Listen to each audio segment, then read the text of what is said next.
Vallayer Coster was born December 21, 1744, died February 28, 1818.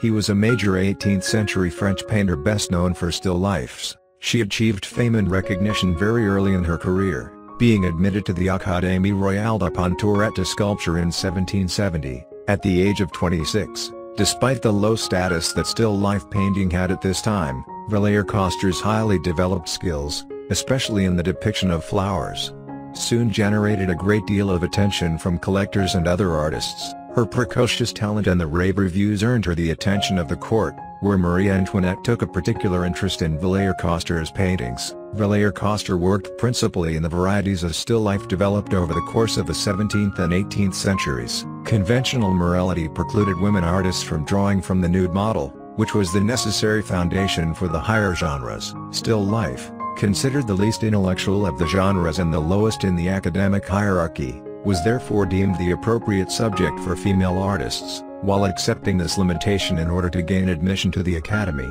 the main conduit of royal patronage, Vallayer Coster devoted her formidable technical abilities to the still life, creating works of undeniable seriousness and real visual interest. Vallayer Coster used oil on canvas for most of her paintings. She achieved a great verisimilitude in the representation of materials and textures by the use of precise, finely blended brushstrokes. According to the art historian Marie Roland Michel, it was the bold, decorative lines of her compositions, the richness of her colors and simulated textures, and the feats of illusionism she achieved in depicting wide variety of objects, both natural and artificial, that drew the attention of the Royal Academy and the numerous collectors who purchased her paintings. This interaction between art and nature was quite common in Dutch, Flemish, and French still lifes. Her work reveals the clear influence of Jean-Baptiste Siméon Chardin, as well as 17th-century Dutch masters, whose work has been far more highly valued.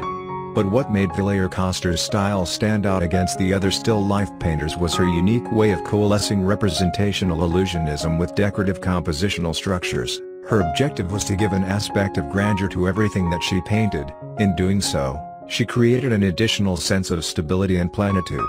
The critic John Haber, who describes her work as lacking inwardness, says that the solidity and reassuring materiality of her compositions appealed to elite bankers and aristocrats, who could appreciate her rendering of contrasting veneers of different woods or an extravagant collection of coral and shells.